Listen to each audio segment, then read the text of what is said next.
É uma alegria muito grande estar aqui com vocês. Mais ainda com minha família. Meus filhos estavam doidos para conhecer Rio de Janeiro. Mal sabiam eles que iam conhecer Niterói. Mas foi um prazer já poder estar aqui entre as irmãs. A recepção que tivemos foi maravilhosa. E já por estar aqui com vocês, vendo vocês e conversando um pouco com vocês, já valeu muito a pena. Então, se Deus continuar o restante do nosso dia, vai ser a mais. A irmã Daiane, ela havia me pedido um tema, e ela depois ela veio falar para mim que ela esperava que fosse um tema que eu já estivesse pronta para até facilitar, né? Porque às vezes a gente pergunta para os palestrantes, quando a gente convida, não escolhe tema, que fica à vontade, já tem uma matéria pronta. E quando a minha vida estava mais tranquila, né? Quando ela me perguntou, eu falei para ela, cansada de falar sobre as mesmas coisas, vamos falar sobre uma coisa nova, né? Qual o problema que a gente tem na nossa vida? Pronto, aí surgiu do dia a dia, a gente resolveu então falar sobre conflitos, né? Tanto conflitos interessante falar sobre conflitos no casamento, com os filhos, na igreja, entre irmãos, na família, enfim, todo tipo de conflito. Aí depois a gente percebeu que quanto mais a gente estuda sobre um assunto, né, quanto mais os problemas aparecem no dia a dia. Não sei se é porque a gente não estava percebendo anteriormente, ou se Deus realmente, né, começa a esquentar a panela e fazer a gente, né, baixar a cabeça e perceber que a gente não entendeu nada e precisa aprender mais.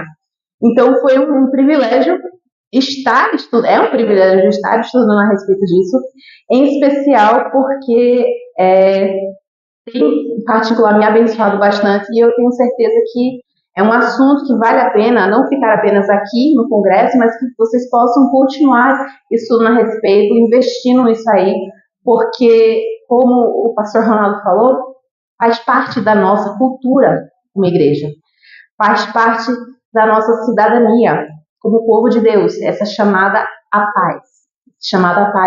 E se nós não estivermos em paz uns com os outros, a gente não avança, né? Não conseguimos fazer mais nada, nós estaremos a hora toda ocupados, gastando nossa energia com problemas que poderiam ser resolvidos e que poderiam nos edificar na resolução desses conflitos.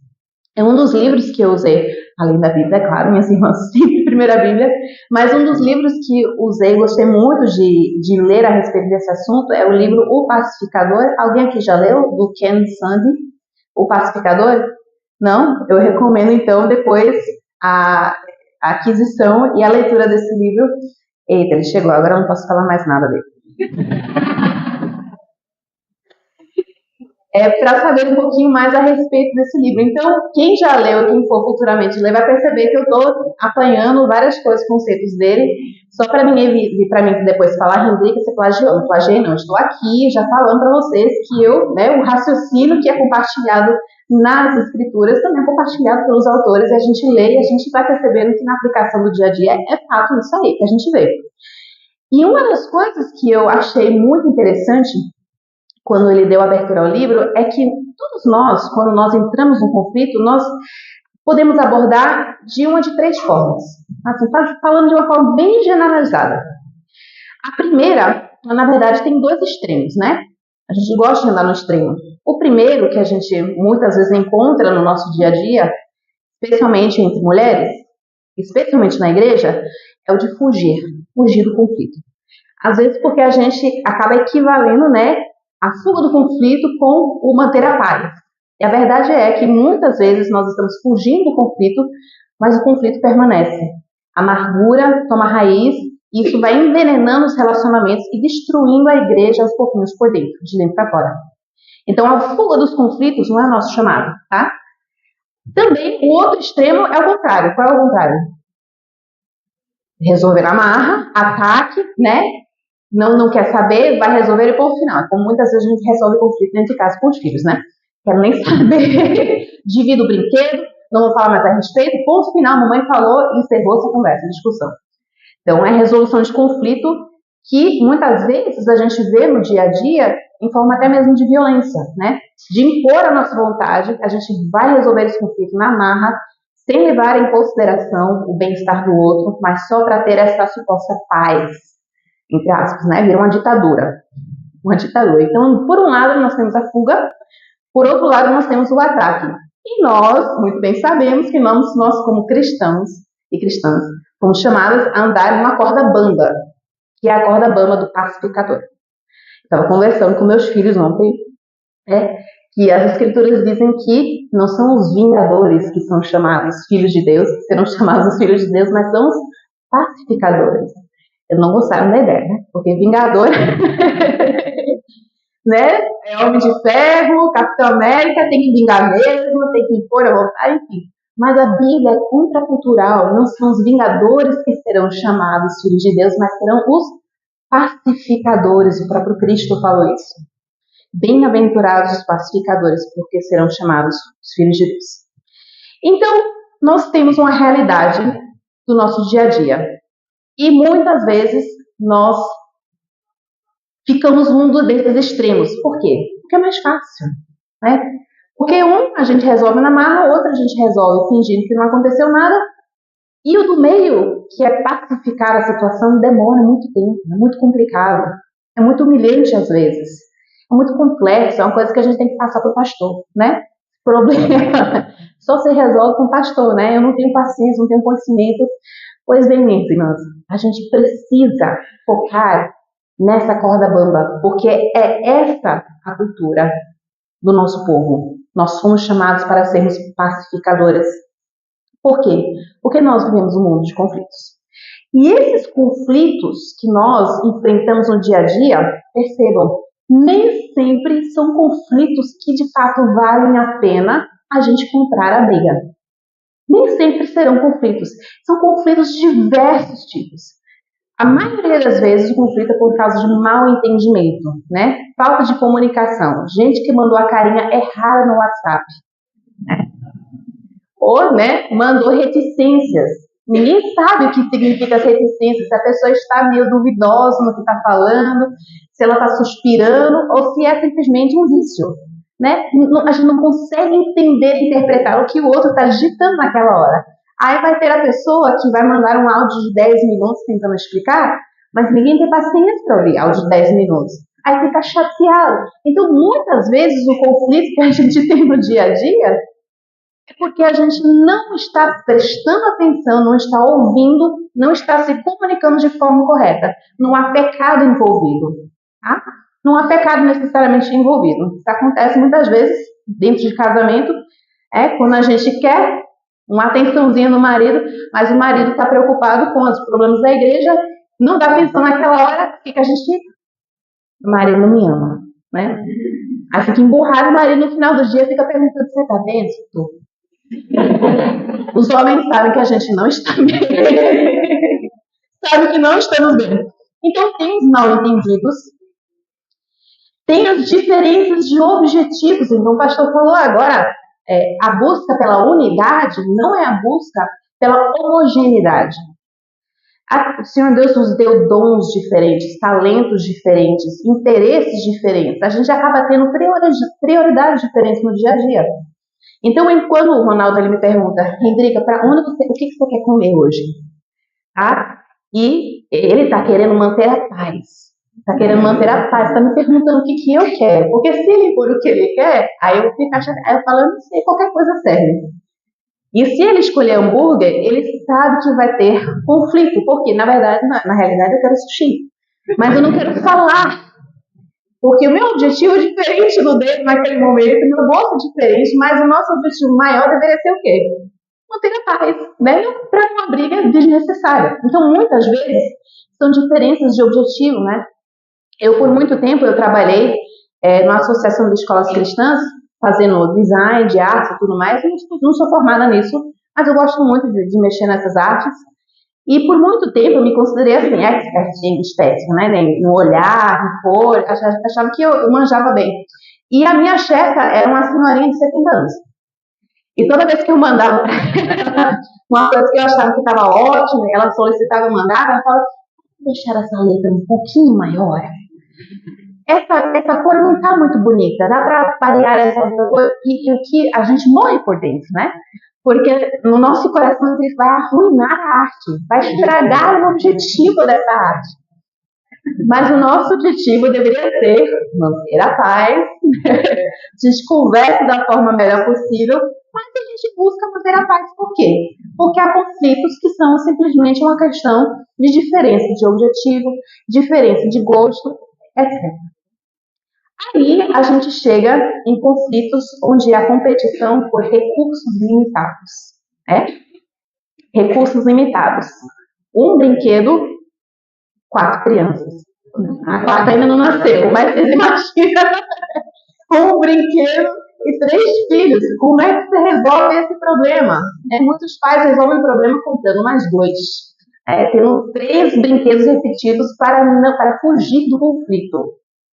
Só que o problema é que aí a gente não aproveita a oportunidade a resolver o conflito com os nossos filhos, porque haverão muitos outros conflitos nessa terra em que envolverão um recurso limitado e várias pessoas querendo ou precisando daquele mesmo recurso. Eu uso como exemplo criança pequena, mas isso a gente vê no dia a dia, né? As nações competem por recursos limitados. As guerras saem por causa disso. As ditaduras se instalam por causa disso. Muitos conflitos são justamente porque todo mundo quer a mesma coisa. E ninguém quer compartilhar. Ninguém sabe como resolver esse conflito. E, finalmente, a gente chega em conflitos que realmente são por questões de hábitos pecaminosos, por pecados, de fato, que vão afetar, as ofensas que vão machucar, que vão prejudicar e que precisam ser confrontados muitas vezes, que muitas vezes precisam ser confrontados. Então, este é o cenário no qual nós estamos inseridos. E é neste cenário que nós precisamos buscar, então, viver, como foi falado agora, a cultura da cidadania do reino. Complicado, né? Porque não tem um dia que se passa que a gente não entre em conflito de alguma espécie, especialmente em trânsito, porque o trânsito aqui não é diferente de Recife. Então, lá em Recife, se eu sair de casa, eu entro em uns 10 mil conflitos, né? Só para chegar na escola. A gente tem que manter a paz interior, mas é muito difícil. É muito difícil. Como, então, a gente tem que ver esse nosso objetivo com o povo do Senhor? E o nosso objetivo, então, como cultura, como cidadãos do reino de Deus, é justamente essa busca, primeiramente pela glória de Deus, e isso vai se refletir no quê? Na unidade, que é a paz entre os irmãos. Primeiramente, a paz com Deus. Romanos 5:1 diz, justificados, pois mediante a fé, temos paz com Deus por meio de nosso Senhor Jesus Cristo. Então, a paz com os homens, porque a paz com os homens e as mulheres, então, é apenas possível por conta da nossa paz com Deus. Então, nós temos a unidade cristã, que nós lemos agora na palestra anterior. Nós temos a busca pela paz com outras pessoas que não são da nossa comunidade cristã. Então, é com o mundo. E por isso nós somos chamados, então, de sal do mundo também. Porque sal, ele atua como algo que preserva. Algo que vai manter uma coisa de não ser estragada. A gente tem a carne seca, o charque. A carne seca. Me corrija, porque eu sou nordestina fajuta. Não vou nem entrar. Charque aqui não entende, né? Pronto, comunicar. Então, carne seca. Se preserva com sal. E, portanto, nós somos chamados também a preservar, manter este mundo, através do poder do Espírito Santo, por meio da paz. Então, a gente percebe que onde há igrejas, servos do Senhor Deus, agindo para promover a glória do Senhor e buscar a paz entre as pessoas na sociedade, nós temos essa diminuição de conflitos. Nós temos a paz na sociedade. Isso se vê ao longo dos tempos, né? Onde, de fato, a palavra do Senhor é vivida, onde, de fato, os cristãos estão proclamando a verdade, estão buscando a paz. Nós vemos a preservação daquela sociedade de uma forma bem evidente. E, finalmente, então, não apenas como sal do mundo, mas como luz do mundo, né? Através da paz que nós temos entre as pessoas, entre os irmãos, nós proclamamos, então, a paz que nós temos com o nosso Deus. Nós estamos demonstrando a graça que Ele nos deu através das nossas interações e como nós, então, lidamos com os conflitos do dia a dia. E, por último, não temos apenas paz com Deus, não buscamos apenas paz com Deus, paz com os homens, mas também nós recebemos, por meio do sacrifício de Jesus Cristo, a paz interior, que é a paz que todo mundo quer, mas ninguém consegue obter por si mesmo, né? A paz que o nosso próprio Senhor Jesus Cristo que dá. Isaías 26:3 diz: Tu, Senhor, guardarás em perfeita paz aquele cujo propósito está firme, porque em ti confia. Queridas, por que esse assunto é tão relevante para nós mulheres? Além do fato de tudo que nós já falamos aqui, envolve a igreja como um todo. Primeiramente, queridas, que muitas vezes nós achamos que quem deveria tomar atitude para iniciar a pacificação de um problema, a gente acha que são os líderes. Nós achamos que é o marido, né? Não é o marido que está à frente, não é o líder que está à frente, não é ele que deveria tomar a atitude de iniciar a pacificação? Não necessariamente. Você foi chamado como auxiliadora idônea. Auxiliadora idônea. E isso significa que a responsabilidade que está sobre os homens, sobre os líderes, sobre os maridos, sobre as autoridades que estão na nossa vida, nós temos o chamado para auxiliarmos nessa missão, a aliviarmos esse fardo por meio do quê? De uma capacidade que o Senhor dotou a mulheres que é diferente dos homens. Então nós sabemos bem que há diferenças e sabemos bem também que Deus capacitou as mulheres a termos uma certa sensibilidade diferente da sensibilidade dos homens. Então já ocorreu algumas vezes da gente estar numa conversa lá em casa, até mesmo com as crianças, conversando, e eu percebo que tem alguma coisa assim mais emocional por detrás. A gente tem uma sensibilidade mais afinada quanto a isso. E o Ronaldo, ele é mais tranquilo, vai direto ao objetivo, né? Vai resolver o problema, sendo bíblico, mais bíblico possível, mas a gente não percebe, ele não chegou a perceber naquele instante que há algo por detrás, uma coisa mais que poderia envolver a sensibilidade de uma forma mais profunda. E aí a gente entra, né? Ô meu amor, talvez a forma com que se falou, talvez, né? Talvez ele esteja pensando isso, talvez esteja pensando aquilo, vamos pensar de uma forma diferente. Como é que a gente, né, pode abordar isso? Ou às vezes a gente sente um problema diferente, um conflito diferente, e os homens muitas vezes não conseguem sentir, não desmerecendo de nenhuma forma, só dizendo que o complementarismo está aí. Então o Senhor Deus nos dotou capacidades e talentos, algumas com mais, outras com menos, mas justamente para nós podermos auxiliar na busca dessa pacificação.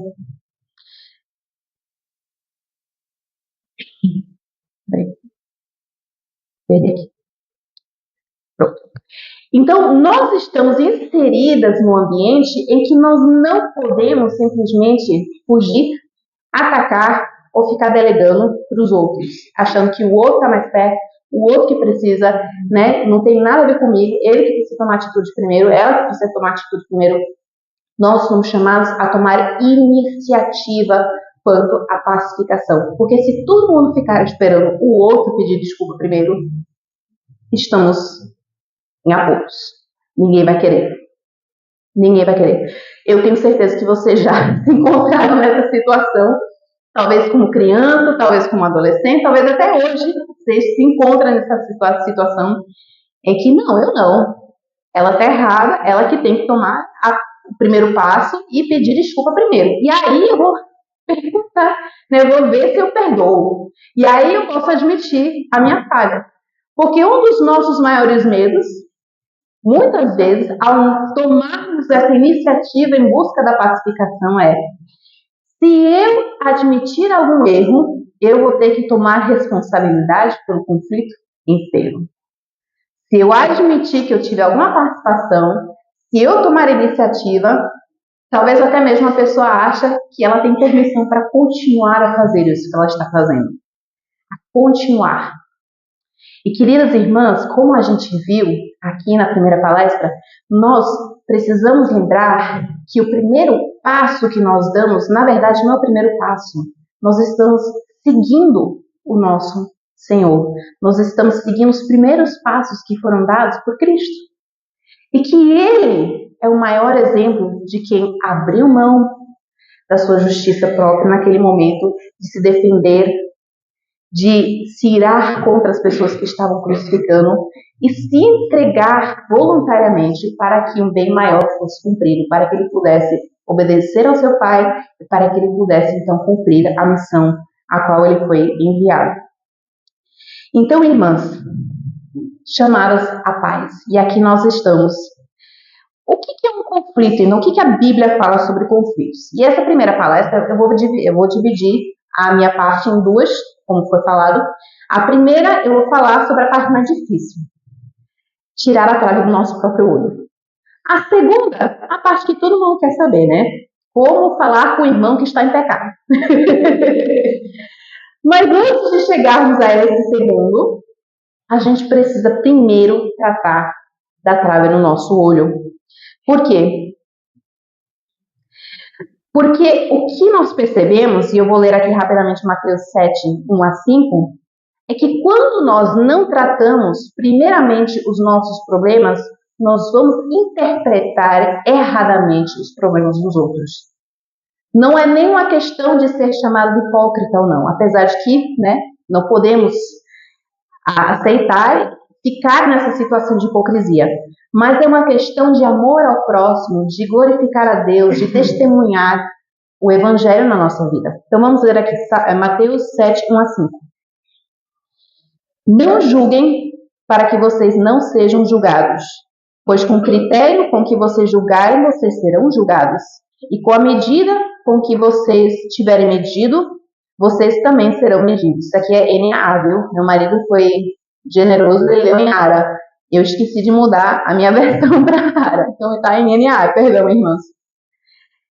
Por que você vê o cisco no olho do seu irmão, mas não repara na trave que está no seu próprio?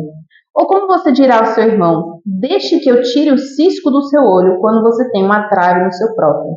Hipócrita, tire primeiro a trave do seu olho, então você verá claramente para tirar o cisco do olho do seu irmão. Queridos, aqui esse versículo não está de forma alguma dizendo que nós não podemos julgar. As pessoas gostam de falar isso, né? Não julgarás, não julgarás. O ponto é, e a gente vê isso em tudo que nosso Senhor Jesus Cristo fala, o ponto é que nós não fomos chamados para condenar os nossos irmãos e corrigi-los de forma dura e severa, mas restaurar de forma gentil. Assim como ele fala a respeito do resgate da ovelha perdida, assim como ele trata pecadores perdidos como nós, corrigindo-nos, nós fomos chamados a julgar, sim, todas as coisas, como diz em outras passagens, mas de forma humilde, de forma coerente, de forma que nós usamos a mesma medida para nós mesmas, para então usar com os outros. Então esse versículo, ele está falando da forma correta em que nós devemos resolver um conflito. A gente não começa corrigindo o outro, por pior que o outro tenha agido contra nós. Por pior que o outro tenha feito, nós precisamos olhar em primeira instância o nosso próprio coração. Porque em nenhum momento, por mais vítima que nós sejamos, em nenhum momento nós deixamos de ser pecadores. O nosso coração é desesperadamente corrupto. Eu não estou dizendo aqui que a gente vai assumir, alguém machucou a gente, abusou, violentou e a culpa é toda nossa, de forma alguma. Mas eu estou dizendo aqui que o nosso primeiro olhar tem que ser, preciso lidar com o meu coração primeiro, antes de eu lidar com o pecado do outro, porque senão eu não vou ser justa na forma com a qual eu vou corrigir o outro. E eu vou fazer mal tanto a mim mesma quanto ao outro. Isso acontece muitas vezes quando eu lido com as brigas em casa, Quando as crianças eram menores era mais fácil separar, distrair com brinquedos diferentes, mas hoje em dia a briga entre as crianças acontece por diversos motivos mais loucos, que faz todo sentido para criança, mas zero motivo para adulto, não faz sentido. Porque ela respirou. Ela estava olhando para mim e respirando. E a outra, estava respirando bem alto para poder provocar a outra. E aí porque a outra estava respirando na cara da outra, vai lá e bate. né? Aí a outra bate de volta. Aí a outra puxa o cabelo. Aí a outra faz isso. Aí eu pergunto.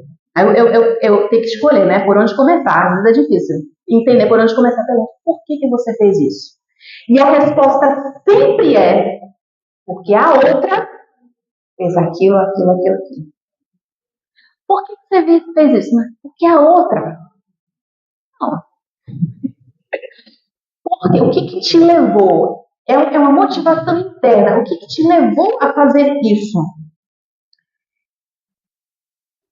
Porque senão, né, a gente pode então continuar e perpetuar esse ciclo.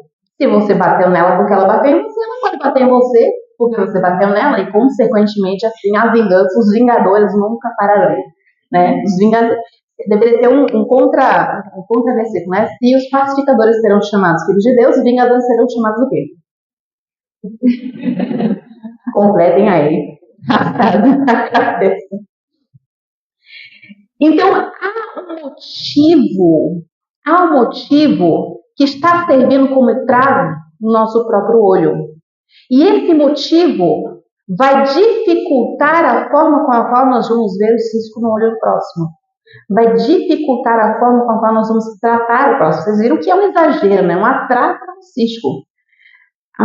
É intencional, justamente para a gente entender que o que mais nos prejudica não é o cisco no olho do próximo. O que mais nos prejudica é aquilo que está em nós, no nosso coração. E o que nós não queremos tratar. Por quê? Porque o pecado do outro não vai nos condenar. O que vai nos condenar é o nosso pecado. O nosso pecado não é arrependido. O que nos separa de Deus não é o que o outro fez conosco.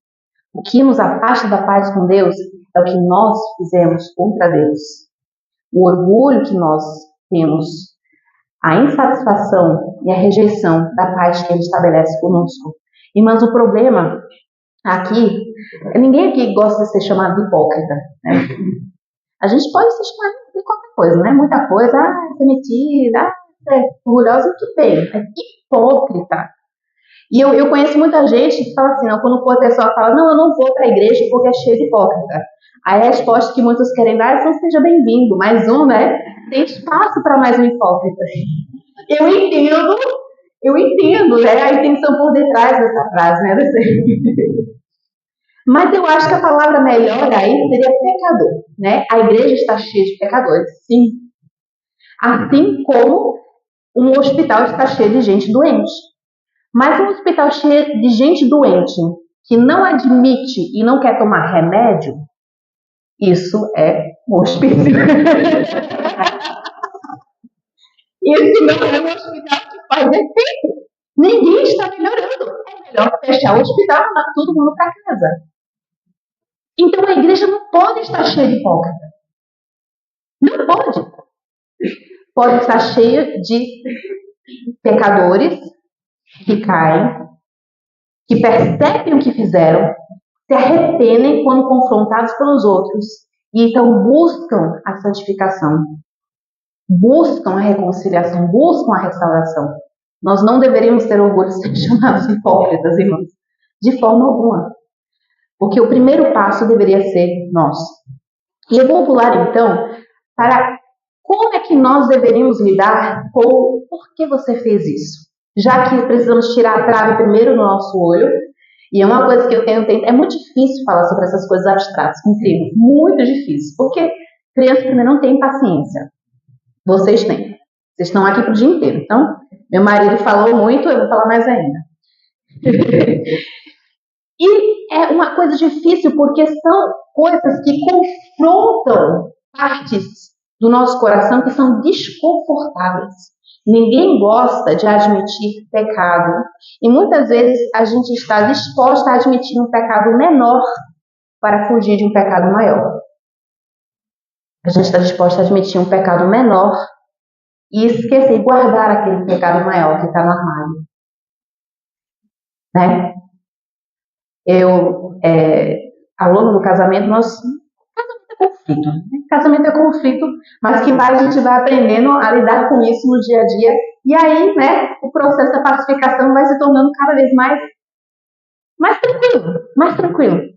Mas eu me lembro que nos primeiros anos de casamento, eu fiquei impressionada, porque ele não usou nenhum exemplo, então ele está preservando a minha reputação. Então eu vou usar exemplos, porque eu posso falar mal de mim mesma. Ele não pode. Mas no início do casamento, quando a gente ainda não entende, né, como as coisas funcionam e toda briga é o fim do mundo, teve um momento em que a gente enfrentou, né, ministério novo, bebê novo, longe dos pais, longe de tudo. Eu estava passando por tanta situação que por muito tempo eu guardei no meu coração muita ira contra ele, amargura, desde de coisas que aconteceram no namoro e depois, enfim. Foi uma coisa que eu tinha falado para ele, né? Eu pedi perdão, perdoei, achava que estava tudo em ordem, mas não. As coisas permaneciam no coração, não tinham sido resolvidas plenamente. E, portanto, mais adiante no casamento, o que acontece? Essas coisas vão ressurgindo, né? A gente vai levantando o problema que a pessoa cometeu, né? Lá atrás. E a gente vai esquecendo dos nossos próprios pecados, né? A gente vai aumentando o pecado do outro e diminuindo o nosso. E isso foi acontecendo a ponto que eu me lembro do dia em que o conflito chegou ao ponto que eu joguei o prato. Não foi um ferro, né? Graças a Deus, foi apenas um prato. Quebrei o prato, não foi na cara dele, né? Não foi no chão. E eu me lembro que depois eu guardei um capo desse prato, eu escrevi a data, eu escrevi nunca mais. E eu guardei lá em casa para eu me lembrar do conflito daquele dia e para eu lembrar do que Deus fez na nossa vida naquele dia. Porque o conflito estava numa situação que nenhum de nós queria admitir nada. Não queríamos. E é uma situação que a gente, né, encontra muitas vezes em casais entre irmãos, entre irmãs e igreja, e em todo tipo de situação que ninguém quer arredar o pé. Ninguém quer arredar o pé. E teve um momento que parecia que não tinha mais o que fazer. Eu já estava assim, né? John Piper falou que é preferível matar do que divorciar. Onde está a faca mais grossa? Eu não sei pra onde ir. Eu tinha essa opção, né? Eu falei, eu tenho que pensar melhor. E é engraçado, né? Porque depois eu pode até perguntar pra ele sobre o conflito. Que ele lembra do conflito de uma forma bem diferente. Me abalou bastante, mas ele também achou uma coisa mais tranquila do mundo. Ele lembrava depois do que tinha acontecido. E eu tinha guardado o capo, né? Escrito meu diário e usado uma ilustração de palestra. Mas o que aconteceu naquele momento foi um momento em que o Senhor Deus tocou no nosso coração. E geralmente é ele que toma a iniciativa para pacificar, assim, geralmente. Mas naquele momento eu falei, porque eu estava batendo tanto, e eu percebi que quanto mais eu reclamava, mais piorava a situação. E aí o Senhor Deus conversou comigo e falou, admita o seu pecado. Admita. Fale o que você fez. E eu falei. Eu tive que falar, ó, eu fiquei com medo, porque eu falei assim, se eu admitir, vai bater mais ainda, né? Se eu falar que ele estava certo, eu vou falar, tá vendo? Mas não, irmãs. Naquele momento eu falei, né? Eu falei, eu não estou falando que tá fazendo isso, você tem razão, estou amargurada. Meu desejo é isso, aquilo. Eu vi o rosto dele mudar e suavizar as feições. E ele veio para dizer, Hendrika, realmente, eu falei isso aqui porque eu queria te machucar. Eu falei isso aqui, porque isso, porque aquilo. E a paz que nos encontrou naquele quarto. A gente saiu um casal diferente do casal que a gente tinha entrado. Mesmo que ele não se lembre. Mas a gente saiu diferente. E a gente combinou que nunca mais ia permitir que a amargura se construísse no nosso relacionamento a ponto de a gente se encontrar num conflito que a gente nem soubesse mais por que a gente estava brigando. Não sabia mais por quê. E queridas irmãs, eu não sei se vocês perceberam, mas quando eu falei da minha amargura, eu estava expressando um desejo do meu coração. E quando ele falou das culpas dele, ele estava falando, expressando os desejos do coração dele, estava admitindo. Nós estávamos lá expondo os monstros que estavam dentro de nós. Isso é se humilhar. Isso é se abrir. Isso é admitir e confessar o pecado. Não é desculpa. mas você me fez, né? Desculpa, mas é porque eu entendi errado. Tá? Desculpa, não. É admitir o pecado e a corrupção que está dentro de nós. E é isso que nós encontramos como raiz dos conflitos lá em Tiago 4. Se vocês quiserem abrir lá, Tiago 4, versos 1 a 2. É 1 a 2 ou 1 a 3? Acho que eu anotei errado, mas vamos ler. E diz o seguinte: de onde vêm as guerras e contendas que há entre vocês?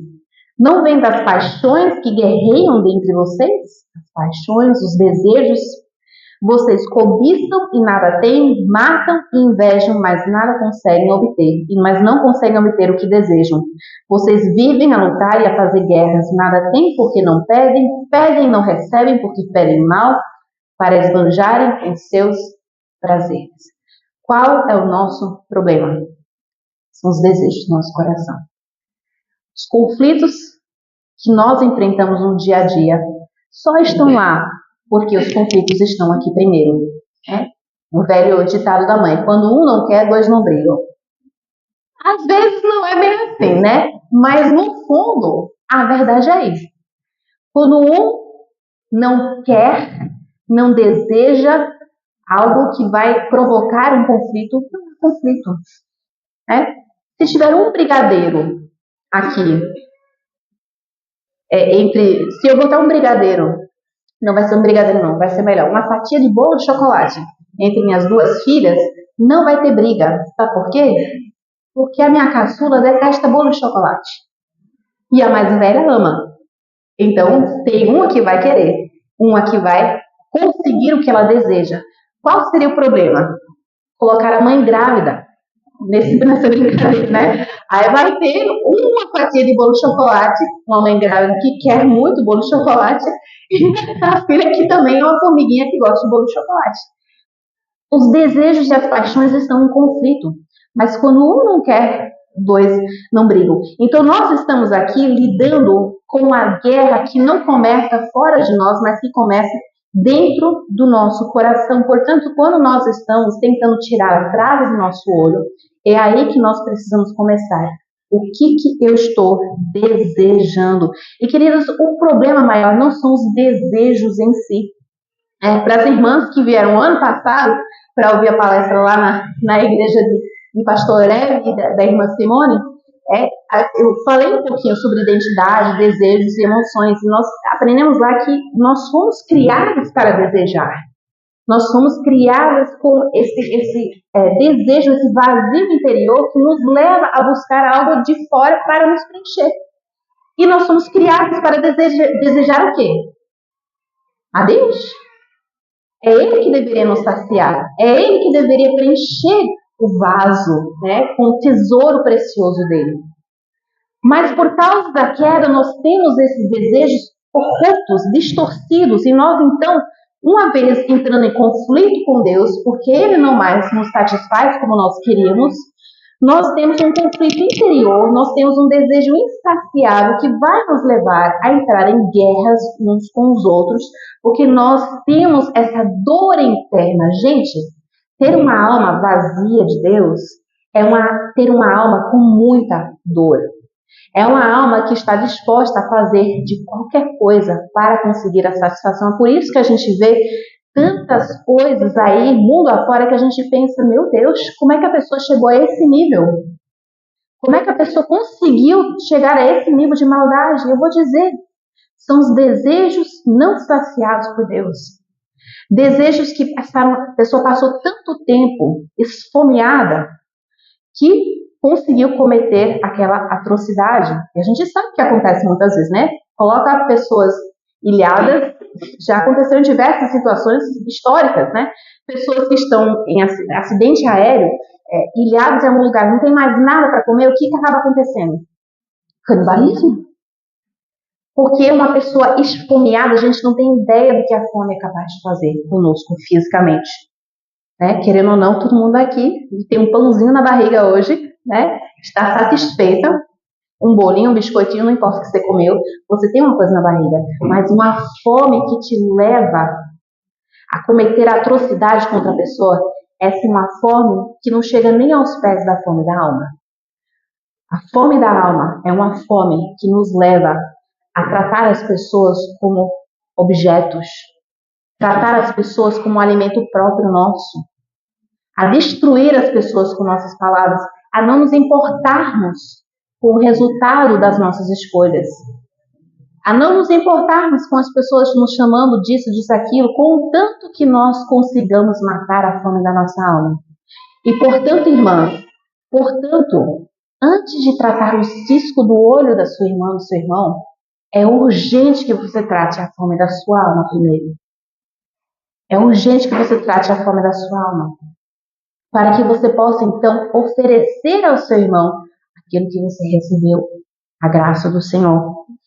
Então, queridas, nós encontramos isso na Bíblia de uma forma bem nítida, né? Lá em Salmo 37:4 diz: agrade-se do Senhor e Ele satisfará os desejos do teu coração. Se eu vier para a igreja, né, nos cultos, né, todos os meus desejos vão ser satisfeitos. Não. Agrade-se do Senhor. Agrade-se do Senhor. Não adianta eu oferecer um bolo de chocolate para minha caçula que ela não vai se agradar e ela não vai ser satisfeita com o bolo de chocolate. Só vai ser satisfeita com o bolo de chocolate se ela se agradar no bolo de chocolate. A gente só vai ter os desejos verdadeiros do nosso coração satisfeitos se nós olharmos para o Senhor e entendermos que é Ele que nós precisamos acima de tudo. Ele é bom. Ele que é a nossa maior necessidade. É por isso que Paulo conseguiu enfrentar o que ele conseguiu, né? Na carta aos Filipenses, ele fala isso, né? Que ele aprendeu o segredo do contentamento. Qual foi o segredo do contentamento, né? Se vocês olharem mais a fundo, vocês vão perceber que é justamente que ele tem Cristo como maior porção para ele. Ele está satisfeito e, portanto, ele pode passar nudez, fome, perigo, espada, qualquer coisa. Porque nada o separará do amor de Cristo. Nada o separará. Então, a graça do Senhor e Ele satisfará os desejos do seu coração. O que acontece muitas vezes, a gente fala, eu amo a Deus, mas, né, amo também isso, aquilo. E quando nós entramos em conflito, aí que de fato os nossos verdadeiros desejos vão vir à tona. Você de fato ama a Deus? Você de fato considera que Deus é o seu melhor bem? Ou você está disposta a lutar, a guerrear para conseguir o que você quer? O que você deseja? Então, queridos irmãos, eu queria aqui listar, eu nem sei quanto tempo eu tenho, não vou nem perguntar para não ficar com vergonha, mas os desejos do nosso coração, eu queria classificar rapidamente em 4 categorias, porque às vezes a gente fica meio confuso, né? Eu não sei o que eu quero. Quando eu pergunto para minha filha, né? Nessa briga, né? O que você está querendo? Eu não sei. Eu não sei, eu quero o urso de pelúcia, que a outra tirou de mim. É isso que eu quero. E a gente percebe que os tipos de desejo que nós temos no nosso coração são desejos que têm muito a ver com a forma com a qual Deus nos criou para vivermos esse mundo. Ele nos deu desejos e Ele nos deu os meios para satisfazermos esses desejos de uma forma lícita, de uma forma correta, de uma forma plena. Então, são 4 tipos diferentes de desejo. Primeiramente, o desejo de merecer. Vou falar rapidamente, depois eu entro mais a fundo. O desejo de merecer. O desejo de ter. O desejo de ser. E o desejo de fazer. Então, 4. Se depois acharem outro, não tem problema, tá? Eu não quero ser exaustivo aqui, não. Mas são basicamente esses 4 tipos de desejo, de merecer, de ter, de ser e de fazer. O de merecer, geralmente a gente percebe no conflito como assim, não é justo. Eu trabalhei duro o dia inteiro, né? Eu mereço que meu marido lave a louça no final do dia. Eu sou digna de preencha, né? Eu mereço ser amada. O que a gente mais ouve hoje em dia. Eu mereço ser amada. Eu mereço isso. E outra coisa que a gente ouve muito é que não é justo. Isso é injusto, é muito injusto. Né? Sempre fico recorrendo às crianças. Eu peço desculpas. Mas eu sou filha de pastor e eu tenho que fazer isso. Filha de pastor precisa usar, né? é certa vingança, né? Porque eu fui usado como ilustração também várias vezes. Mas o que acontece muitas vezes entre crianças, né? Eu não prometi nada a ninguém. E de repente uma criança aparece com o tablet, podendo jogar um pouquinho no tablet. A primeira reação dos outros é: não é justo. Justiça? Você quer justiça? Vou tirar então de todo mundo tudo que vocês têm de privilégio e vocês vão ver o que é justiça verdadeira. Mas esse desejo de merecer, de fazer uma coisa e de conquistar o quê? Elogios, reconhecimento, as coisas que nós achamos que nós merecemos, que é nosso, é devido nosso. Eu mereço respeito, eu mereço que você me obedeça, eu mereço que você me trate com amor, eu mereço isso, mereço aquilo, eu mereço. E de onde vem a origem desse desejo? Nós fomos criadas para desejar não a nossa justiça própria, mas a justiça de quem? De Deus. Só que o problema, se nós nos compararmos perante a lei do Senhor, nós não merecemos nada. E ninguém quer se sentir assim. Portanto, o desejo do nosso coração, que é desesperadamente corrupto, faz o quê? Se contorce na mentira e vai falar assim: não, a gente não vai usar essa medida. Você vai usar a sua medida própria, né? Você vai ouvir agora os livros de autoajuda, você vai assistir lá os Reels no TikTok, no Instagram, você vai assistir lá um monte de programa, você vai assistir os filmes que vão convencer você de que você merece muito mais do que você está recebendo. E que, portanto, você tem o dever e o direito de brigar por tudo. Briga por tudo. E vira uma goteira. A hora toda. Eu mereço, eu mereço. E nunca é o suficiente. As pessoas nunca fazem o suficiente por você. Como é que nós podemos, então, lidar com essa trave no nosso olho? Do desejo do merecer. Nós glorifica a Deus. Em tudo nós vamos glorificar a Deus. Você vai olhar esse desejo no seu coração e falar assim: desejo, você foi criado para glorificar a Deus acima de tudo. Confie em Deus, que é o seu provedor. E as verdadeiras...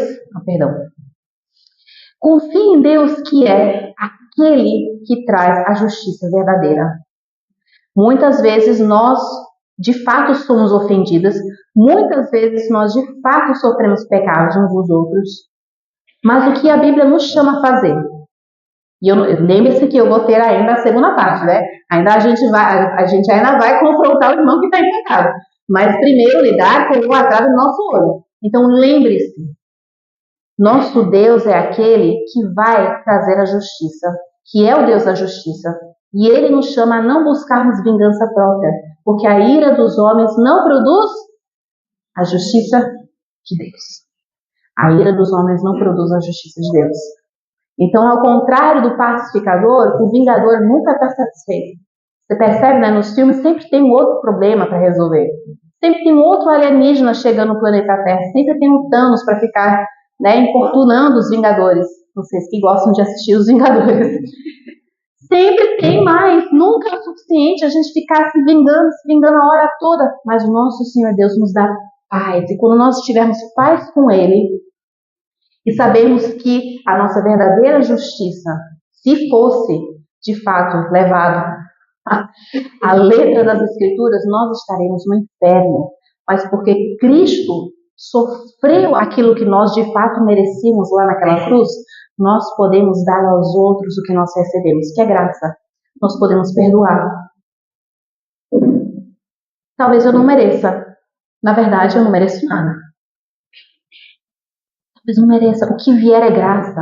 O que vier é abundância. Eu já tenho algo que o suficiente para me satisfazer para o resto da vida. Então, a origem desse desejo, então, é justamente um desejo que ele colocou no coração do homem e da mulher lá no Jardim do Éden, que era um desejo pela justiça de Deus. E nós vemos em Romanos 8, 23 a 24, todos pecaram e carecem da glória de Deus, sendo justificados gratuitamente por sua graça, mediante a redenção que há em Cristo Jesus. Então, identificou na sua fala, né? Perceba, né? O que eu estou falando no conflito? Eu mereço, né? Eu sou digna daquilo? Pare um pouquinho e fale a tua alma, né? Como o salmista gosta muito de falar e orar, conversar com sua própria alma, fale a sua alma, né? Lembre desse versículo, né? Você pecou também, você não merece nada de fato. Coloque-se no seu lugar, coloque-se no seu lugar. Segundo, o desejo de ter. Frases comuns. Começando, né, com 2 anos de idade, é meu. É meu. Eu preciso disso para ser feliz, né? Isso deveria ser meu. Eu não posso viver sem isso. Às vezes a gente não fala, né? Às vezes a gente pensa. Às vezes esses pensamentos nos levam a falar outras coisas para o nosso próximo. Por isso que a gente tem que tomar um tempo para analisar o nosso coração, para pensar qual é o tamanho da trave que está no meu olho, né? Qual é o tamanho do desejo que está no meu coração. É algo que eu estou achando que eu preciso desesperadamente? E aí a psicologia moderna, que nós vemos muitas vezes, especialmente começando lá com Abraham Maslow, construiu uma pirâmide dos desejos, né, das necessidades. E lá tem, né, as necessidades maiores, e lá em cima que nós vamos então, quando a gente cumprir todas essa lista básica de necessidades que nós precisamos, fisiológicas, de todo tipo, só depois que nós vamos fazer altruísmo. Só depois a gente pode amar o próximo. Então, primeiro a gente tem que ter alimento, nós precisamos ter segurança física, nós precisamos ter reconhecimento, nós precisamos ter isso, aquilo, autoestima. Tudo isso faz parte do essencial que a gente precisa ter antes de obedecer a Deus. Então, basicamente, o quê? A gente coloca Deus como refém, né? Se o Senhor não cumprir o meu desejo, eu não vou te obedecer. Eu não tenho como. Como é que o Senhor quer que eu ame ao próximo se o Senhor não me der comida, né? Roupa, casa, isso, aquilo. Estabilidade financeira, um marido que me ame e tudo mais. Eu preciso ter. E diz lá, né, em Tiago, né, vocês querem ter, vocês cobiçam e nada têm. Vocês querem ter. Porque nós nos convencemos de que nós precisamos daquilo e, portanto, a outra pessoa ao nosso redor é descartável. E na briga, então, isso vai transparecer. Então, o desejo de ter. De onde veio isso? O desejo de ter a Deus. Aquele que vai nos satisfazer plenamente. Nós somos criados não apenas para termos e recebermos de Deus, a presença dele, tudo que ele tem bom de dar, de graça, mas para amarmos generosamente os nossos irmãos. Então, ao invés de falar, é meu, a briga deveria ser, é seu. É seu, né?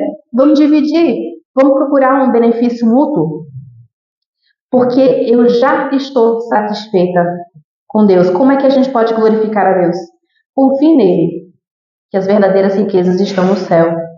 Não acumulem para vocês tesouros na terra, onde a traça e a ferrugem destrói, e onde os ladrões arrombam e furtam, mas acumulem para vocês tesouros no céu, onde a traça e a ferrugem não destrói, e onde os ladrões não arrombam nem furtam. Pois onde estiver o seu tesouro, seu coração também estará lá. Então a gente confronta esse desejo no nosso coração com a satisfação em Deus, com o contentamento. A nossa prioridade maior é o reino dos céus, aquilo que é eterno, que é passageiro, se vai. Riscou o carro, pode conversar, de repente, né, a pessoa pode pagar pelo prejuízo, mas não custa a sua alma, ou a alma do outro. Conflito, a paz entre irmãos. Busquem a paz entre todos no que for possível, o máximo possível. Aquilo que vai amanhã desaparecer não vale a pena aquilo que é eterno. Então nós temos aí os dois desejos. Terceiro, o desejo de ser. O desejo de ser aí é o me respeito, né, também. Eu sou importante também, não me valoriza, né? A gente quer postar fotos no Instagram e quer que as pessoas curtam logo, né? A gente fica postando, mandando foto para os grupos de WhatsApp. Sou culpada disso também, de vez em quando. E se ninguém curtir, eu falar, tá gata, né? Se sente mal por dentro, né? A gente faz um corte de cabelo, compra um vestido novo, a gente quer, né, que as pessoas reconheçam a gente, né? A gente quer ser valorizado nos olhos dos outros. Nós queremos ser como os nossos ídolos, os nossos modelos. Nós queremos imitar as pessoas ao nosso redor que nós admiramos. Então, admiro fulaninha. eu quero ser que nem ela. E a gente tenta vestir como ela, usar as mesmas palavras que ela, a gente tenta montar a casa como ela. A gente quer ser alguém. E quando a pessoa não nos valoriza, qual é o resultado? Um desejo insatisfeito no nosso coração. Nós ficamos iradas, entristecidas, e então entra parte do conflito. Parte do conflito. Isso vem da onde? O desejo de imitarmos a Deus, de sermos santos como Ele é santo. Nós não somos, então nós buscamos outros modelos, outras pessoas para imitarmos, e a gente quer buscar glória através desse modelo, tentando ser uma outra pessoa que a gente não foi chamada para ser. E a gente passa vergonha, muitas vezes. A gente passa vergonha, porque a glória dos homens é passageira. Ela vai embora. Amanhã a Taylor Swift não é mais legal, né? Vai ser outra pessoa. Vai ser outra pessoa. O tempo vai envelhecendo os ídolos e os modelos. Em vez de então buscar por reconhecimento pessoal, nós somos chamados a vivermos em humildade. Se o nosso próprio Senhor Jesus Cristo se esvaziou e não considerou como sendo a coisa mais importante naquele momento, toda a glória que ele tinha como Deus, para poder se tornar servo e nos servir, quanto mais nós deveríamos buscar a satisfação do nosso desejo, não no reconhecimento dos outros, mas no reconhecimento de Deus. Reconhecimento de Deus.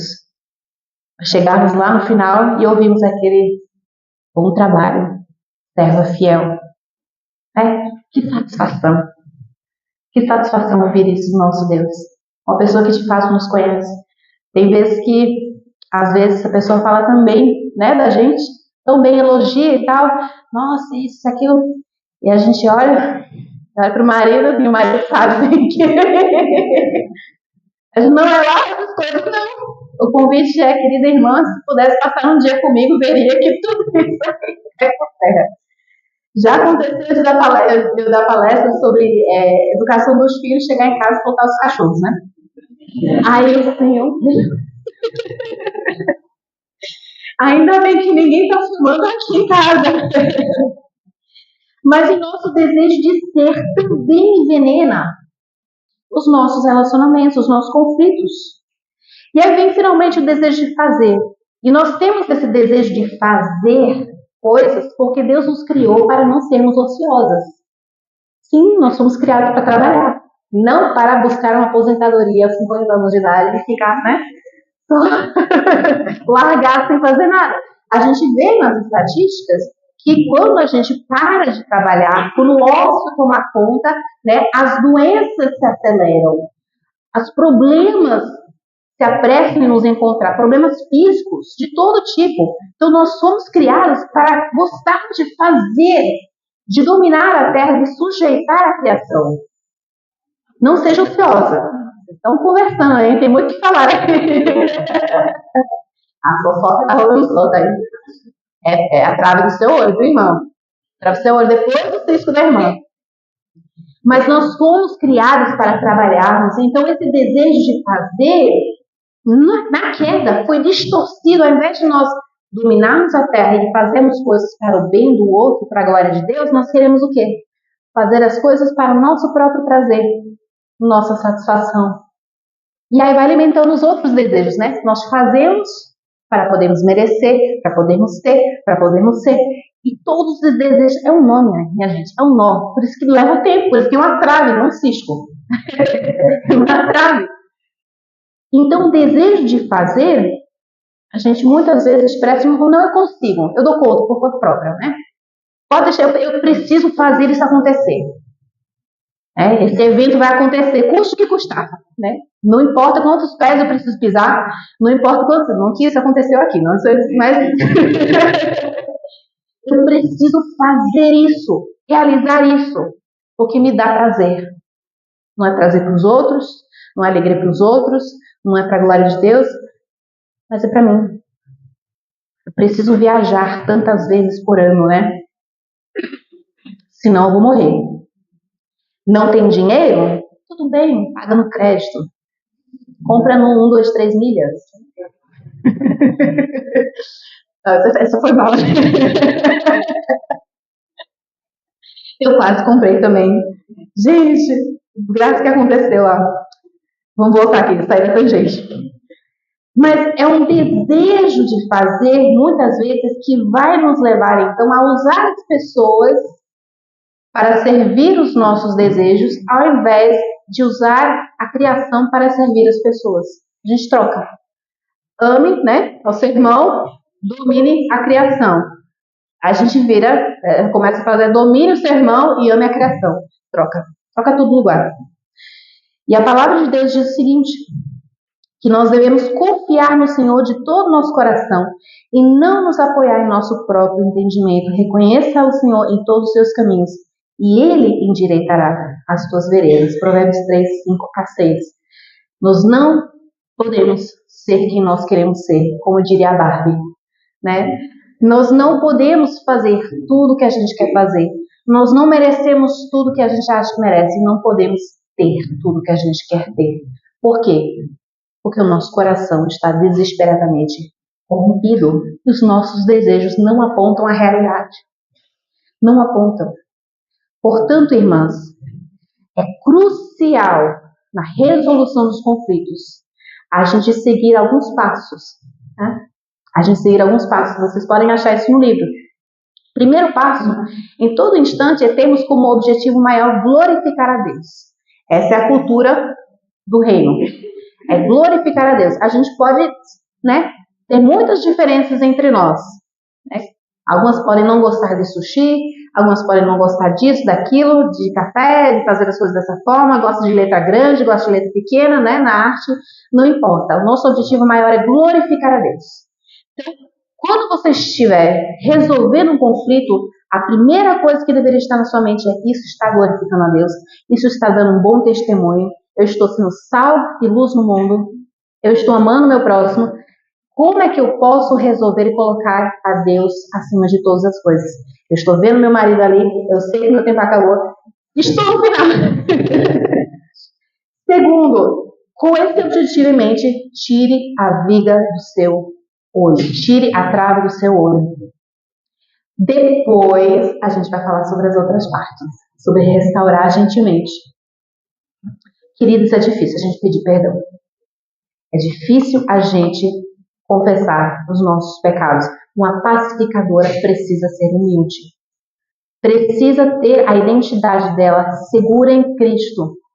Porque se nós soubermos quem nós somos e que nossas necessidades estão satisfeitas em Cristo, nós não precisamos ter medo de confessar os nossos pecados, porque nós já sabemos que nós somos pecadores. Nós já sabemos que aquele que está em Cristo, para ele não há nenhuma condenação. Ele satisfará os desejos do nosso coração. Ele será a nossa justiça. Ele nos dará as ferramentas necessárias para nós cumprirmos a missão aqui nessa terra, para glorificar a Ele. Não importa o conflito em que você estiver.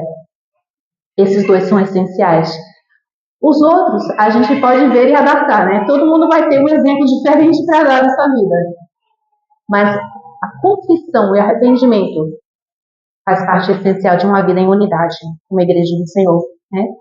O Senhor ama o coração contrito, quebrantado, porque esse é um coração que Ele pode moldar, esse é o coração que Ele vai moldar, e assim nos tornarmos cada vez mais unidas e cada vez mais luz e sal neste mundo para a glória dEle. Vamos orar, irmãos? Senhor Deus, muito obrigada, porque o Senhor nos deu o privilégio de termos oportunidades para lidarmos com os ídolos do nosso coração, os desejos que estão em guerra dentro de nós. E o Senhor faz isso muitas vezes através dos conflitos. O Senhor traz à tona aquilo que muitas vezes nós queremos ignorar. E por isso, Senhor, clamamos que o Senhor esteja conosco, com cada uma de nós, durante essas resoluções de conflitos, para que o Senhor esteja acima de tudo, para que o nosso maior desejo seja glorificar a Ti, para que o nosso maior desejo seja testemunhar da Tua graça, da Tua satisfação para conosco e do contentamento que nós temos em Ti. Senhor, se tiver de fato um conflito, muitos conflitos aqui, Senhor, esteja presente no coração de cada irmã, para que não tenham medo de confrontar os monstros que estão no armário, para que não tenham medo de reconhecer os pecados que muitas vezes não queremos reconhecer, e que para com nossa humilhação, nosso quebrantamento, o Senhor seja maior, que sejamos nós menores e Cristo maior em nossa vida. Nisso pedimos ao Senhor, em nome de Jesus. Amém.